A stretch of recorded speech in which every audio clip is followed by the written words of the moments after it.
the chief scriptures that oftentimes gets confused within, I think, the Israelite community is Matthew chapter number 5, verse 17, where Jesus declares, "Think not that I am come to destroy the law or the prophets." He says, "I am come not to destroy, but to fulfill." However, the definition of the word fulfill means to complete.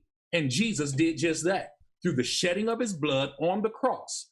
For he declared in the book of Matthew 26, he says, "This is the blood of the New Testament, which is shed for." Okay, now he said a whole lot. So I'm going to slow down because he's talking fast. Let's deal with the first point he made. Matthew 5. He said, "Think not," 5 and 17. "I am come to destroy the law. I am come not to destroy the law, but to fulfill." So I want to zoom in on destroy. This word destroy, it says to loosen down, to disintegrate, to demolish. Okay. Or it says to halt. So that in the language already debunks his opening statement, because the Messiah said, "I didn't come to halt the law." So he's using the word complete to mean ended it. Ending is the same as halting. So the context, the proper context, the Messiah is saying, "I didn't come to end the law, but to fulfill," right? And fulfill means to make replete, right? To cram, level up, furnish, imbue, diffuse, influence, satisfy, execute, finish, right? Verify, or coincide with. So all of that really basically shows you that Yahshua showed in his teaching that he didn't come to end the law, but to verify, right? To coincide, so that you can see that the law is a shadow of him. So if you want to use complete, the proper application of that is that he, in other words, he obeyed. He was that mirror of what the law was all about. So when you throw out the law, you throw out him, because he's that mirror, right? Now, he jumps over somewhere else, but we'll deal with that in a minute. But I want to point out that he jumped out. You can't use a sound bite and then you can't use a sound bite, because that's what a lot of people do when they're teaching a doctrine. You use a verse. Geno's real good at that. See, that's the danger of a person who is this is what they call, and this is what the IUIC camp teaches their members. You do a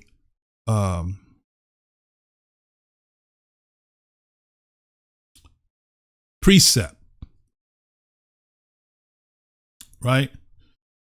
What they call precept is you go over here a little, there a little. You go over here, grab this, go here, grab it, mix it together, bam, you got a cake.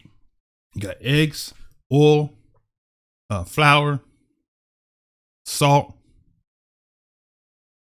some sugar maybe. Stir it up. Take your little spoon, dip down there. Okay. Put it in the oven. Bake it. Everybody eat it. Oh, that was some good cake. Yeah. That's what this brother is doing, and that's what Geno Jennings does, and that's what a lot of Israelite camps do. They don't take the whole thing and read it in its entirety. One thing I got to give credit to is Pastor Bowie. In some lessons, he read all the way through. But when it comes to something that he want to hold on, he does the same thing. Like the name Jesus, right? He'll do the sound bite. Never do whole lesson on the name Jesus, where you read whole, total, and all articles like he does read articles when he's talking about end time prophecy, so forth. So when it's something that you don't want to embrace, you do a disservice to the lesson. You find verses that agrees with what you believe, right? So when you follow this particular passage down, you'll see what he left out, right? Now, the next verse says, verily I say unto you, till heaven and earth passes, one jot or one tittle shall in no wise pass from the law till all be fulfilled, right? So that's what he says, right? So he just basically debunked. Yahshua came back and debunked that fulfilled means that he ended, because he says here, until all be fulfilled. How about that? Imagine that.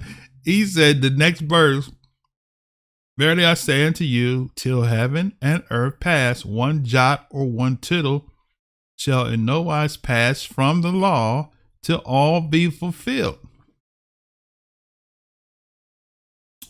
So the question you got to ask is, all what?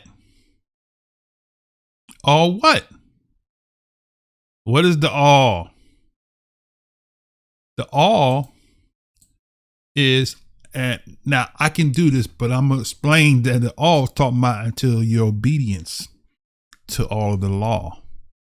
Because you don't need the law when you're walking in obedience, because Yahshua didn't need the law because he's the law fulfilled. He's obedience to the law. That's what he's saying.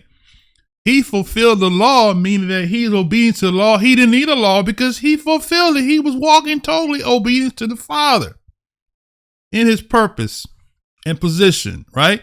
So when he walked in obedience, he fulfilled all the law.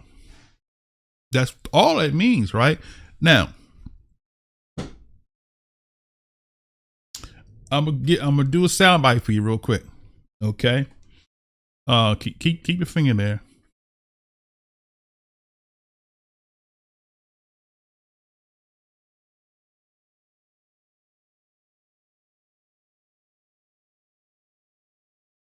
Okay, let's do this here.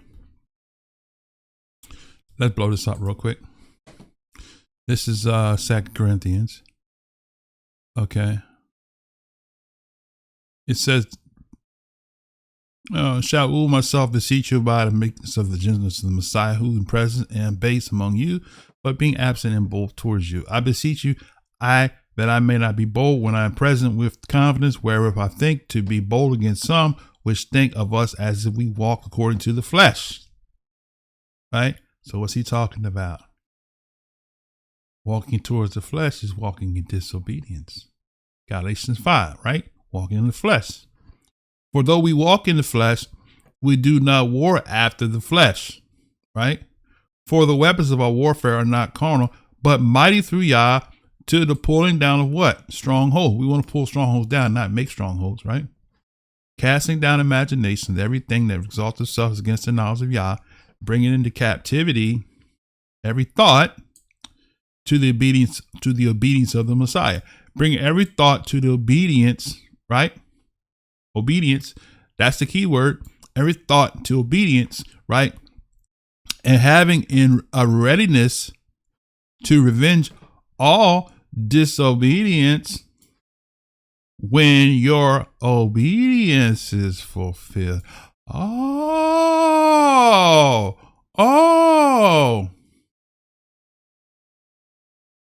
Obedience fulfilled. Right? So that's what Yahshua fulfilled. Obedience to the law.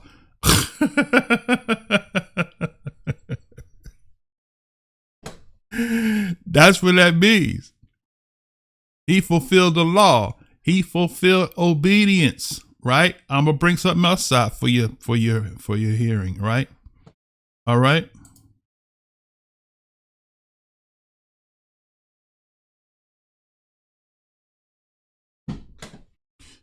This is Hebrews 4:15, right? All right. Seeing then that we have a great high priest that is passed into the heavens, Yahshua the Messiah, let us hold fast to our profession. What profession is that? We're going to find out in a minute. For we have not a high priest which cannot be touched with our feelings of our infirmities, but was in all points tempted like as we are, without sin. See that? So let us therefore come boldly into the throne of grace that we may obtain mercy and find grace to help in the time of need. So how do you need grace to help you? Right? By meditating upon his word, right? So that you can live, right? So basically, in a nutshell, if you think about that, the Messiah fulfilling the law doesn't mean what you was taught it meant. It meant that he obeyed. Let me say something real quick.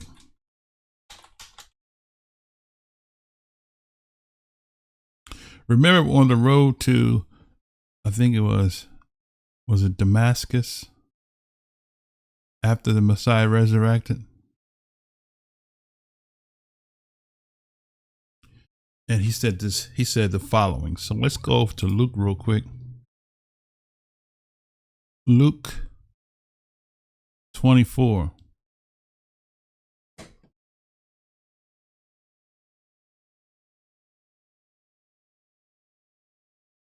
It says, and he said unto them, this is if you can read the whole thing, I'm not going to read it. He appeared to them and he talks to them on the road. I think it was the road to Damascus.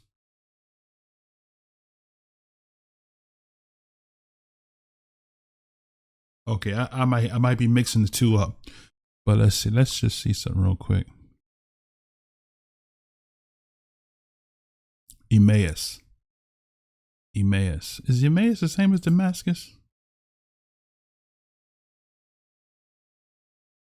Okay, no, it's not. Okay, all right, Emmaus. Sorry, Emmaus. Okay, so if you go down here, he was talking to them, and then he said to them, "These are the words which I spoke to you while I was yet with you, that all things must be fulfilled, which were written in the law." There goes the law of Moshe. Now, why did Yahshua say law of Moshe? He knew that they knew. Well, if you go back to Abraham, you go back to Adam, they couldn't relate. So he related to them with something everybody in Israel knew. And Moses was the one that brought us out of Egypt. So that's why he related the law of Moshe, because they could relate to what he's saying, right? That's the only reason why. Okay. Written in the law that was handed to Israel through Moses, through the hands of Moses, prophet to Shemaiah, and in the Psalms concerning me. So he said, all must be fulfilled, which are written in the law and the prophets and the Psalms concerning me. That's what Yahshua fulfilled. I just told you, he fulfilled the law. Everything that was in the law, right? He fulfilled it to the T. Not ended. Fulfilling doesn't mean end, right? And people try to use the word fulfill, the English word. Well, when you order on Amazon, when they deliver you, your order is fulfilled. No. The word is not fulfilled. The word is plural in the Greek, if you want. If you try fulfill, let's see.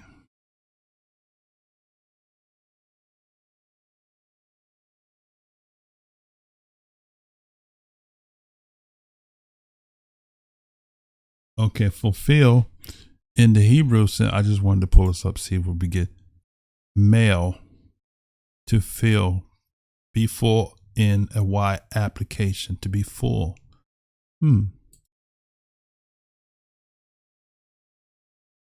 So that has a whole new meaning if you look at that from the Hebraic perspective. From the Hebraic perspective, to fulfill means to be filled. And actually, we look at that in Matthew 5, we'll see the same thing with that same word, to make replete, to fill. So 5:17, fulfill is, okay, that's a different one there.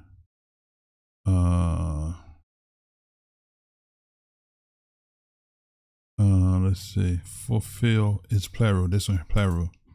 Okay. To make replete, right? To level, to furnish, diffuse, satisfy, finish, verify, and it's from replete. So it says full, right? It's translated full. If you go back in here, right, and you'll see fill. So the root to that is pletho, which is to fill. So actually it's the same thing. How about that? Right. To fill. Right. In other words, so when you compare that fill to it's like a glass, have you heard analogy, half full, right? Or half empty, right? But when it's full, right, it is totally what? There's no capacity for nothing else. So what it's saying, Yahshua was full of the law. There was no sin in him, right? He fulfilled it to the T. That's what that's saying. Not he ended it. He fulfilled the law to the T. And we just read in Luke where he said that he fulfilled the law and the prophets and the Psalms concerning him.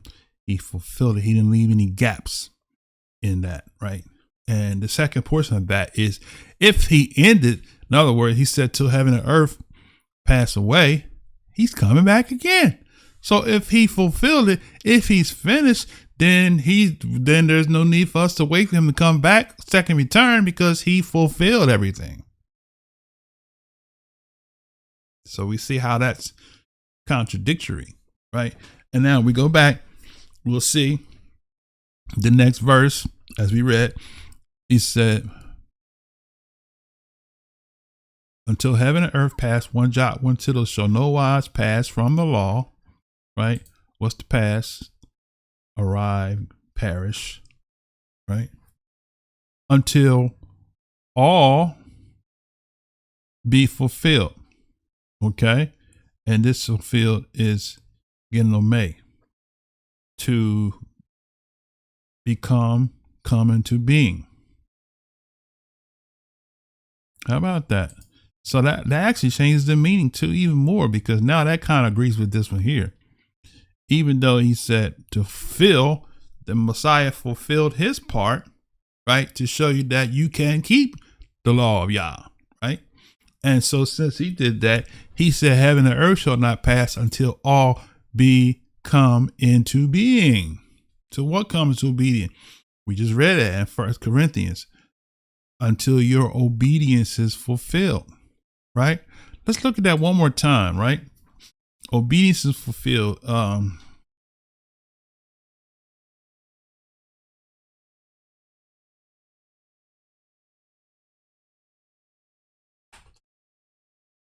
Okay, with that 1 Corinthians. Okay, so he uses the same word, plural. Interesting. How about that? I never thought about that. Oh, wow. Look at that. So it's the same word that they use in fulfill to the Messiah. So this obedience can be fulfilled. So the obedience being fulfilled is the same phrase as Yahshua fulfilled.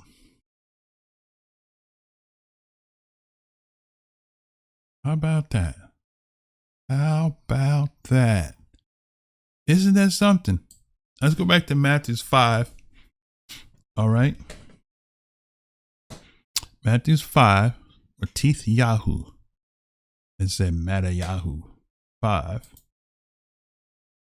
Okay. And let's see. 5. So we covered that. Now let's go to the next verse. Whosoever therefore shall break one of the least commandments and shall teach men so, he shall be called least in the kingdom of heaven. But whosoever shall do and teach them, the same shall be called great in the kingdom of heaven. Look at that. Isn't that something? So we can see that he says that if you teach men, you shall be called least in the kingdom. If you teach men to break, you shall be least in the kingdom. If you teach them to obey, if you obey, he said. And let me back up here. Whoever shall do and teach them the same shall be called great in the kingdom of heaven. See, that's the verse that the brother didn't read. He read that one verse, think not comes true able to fulfill. See, he completed it. Now I'll keep reading, brother. Then he says, and the kicker is found here.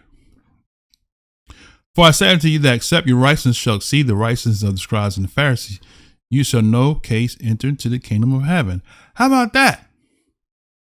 So unless your righteousness exceeds the scribes and the Pharisees, right? So what is he saying? How can your righteousness exceed the scribes and Pharisees, right? All right. Remember, we talked about this in the previous lesson. Okay. The Messiah said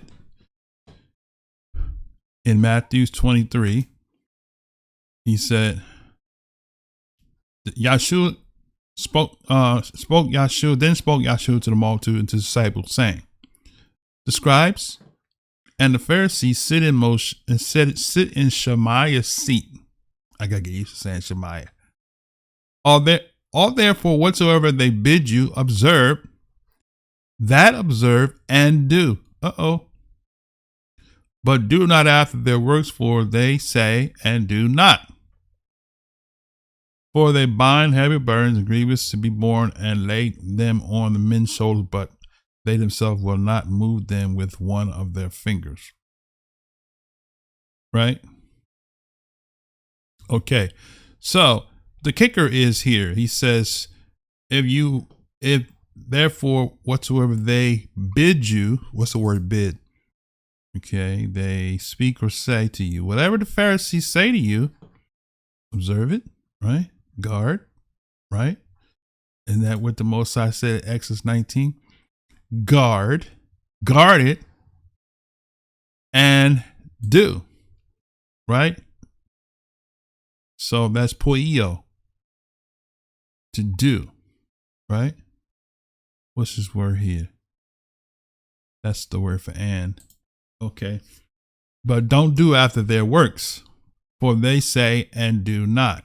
See that? Okay.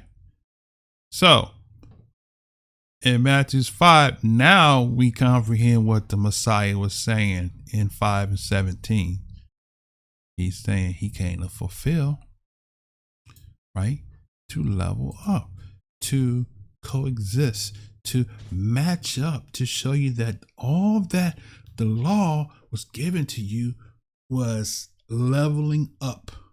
I'm going to level up to what the law is to show you, right, that I am the fulfillment of what was spoken when the children of Israel came out of Egypt. So to deny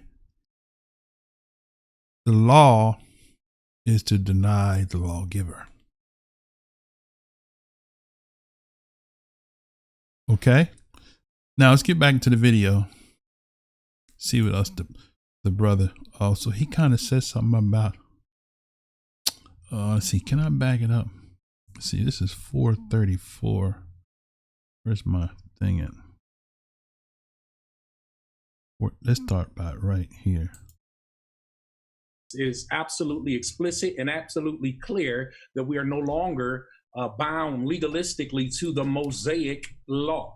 One of the chief scriptures that oftentimes gets confused within, I think, the Israelite community is Matthew chapter number 5, verse 17, where Jesus declares, "Think not that I am come to destroy the law or the prophets." He says, "I am come not to destroy, but to fulfill." However, the definition of the word fulfill means to complete. And Jesus did just that through the. Now we just showed you that and didn't say. We just showed you that it didn't mean it didn't have anywhere in the definition of the word complete, which is end, right? That word Greek pleroo. All right, continue. Shedding of his blood on the cross. For he declared in the book of Matthew 26, he says, "This is the blood of the." Matthew 26. Now he didn't give the verse, so we're gonna give you the verse. Matthew 26. Messiyah.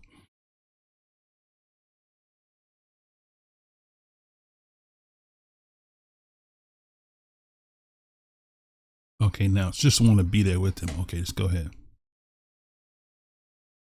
New Testament, the New Testament, which is shed for the remission of sins. Christ's crucifixion and resurrection was the end of the. So you're reading into the text because the text didn't say that. He said, and let me back it up again, so we can make sure we comprehending what the brother is putting out. Within, I think, the Israelite community is Matthew chapter number 5, verse 17, where Jesus declares, "Think not that I am come to destroy the law or the prophets." He says, "I am come not to destroy, but to fulfill." However, the definition of the word fulfill means to complete. And Jesus did just that through the shedding of his blood on the cross. For he declared in the book of Matthew 26, he says, "This is the blood of the New Testament, the New Testament, which is shed for the remission of sins." Christ's crucifixion and resurrection was the end of the old covenant, meaning the completion, and his death brought in the ushering in of a new and better covenant. The book of. Okay, all right. So let's deal with that. But this is my blood of the new covenant, which is shed for many for the remission of sins. Okay. Now, see, that's the thing. Remember I told you sound bites? Look at the next verse, though. Look at the next verse. The next verse gives the answer to the riddle, right? And I'm not saying that facetiously, but the answer is found if you keep reading, right?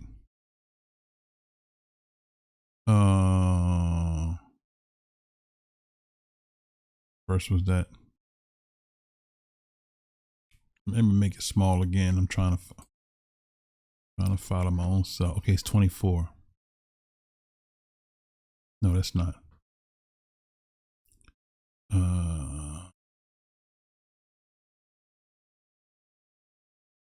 Okay, I got, okay.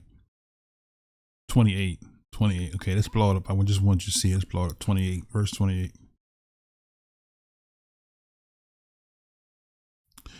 "For this is my blood of the New Testament," right? Now, a couple things we're going to point out here real quick is this word new, right?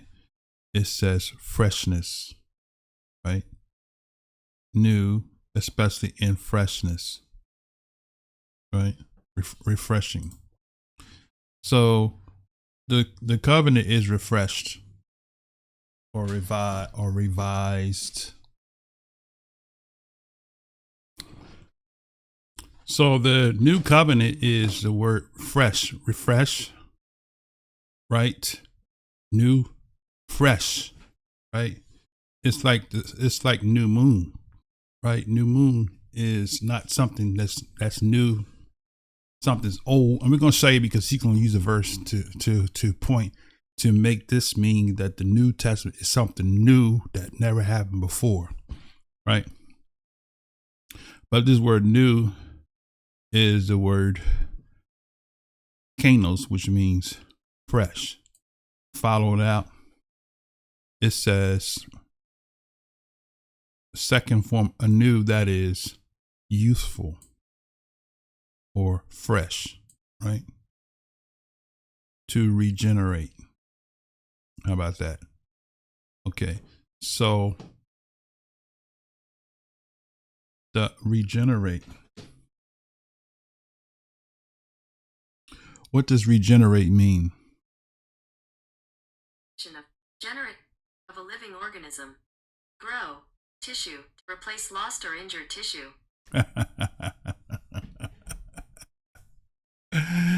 See that? So that's what this talking about. So it's not something new. It's regenerate, to regrow, right? To replace lost or injured tissue, right? Or in other words, the prophet calls it repairing the breach. So the New Testament or New Covenant is repairing the breach of Israel, right? He said, I will remember their sins no more, right? He's going to cover that in a minute. Okay, let me see where we at.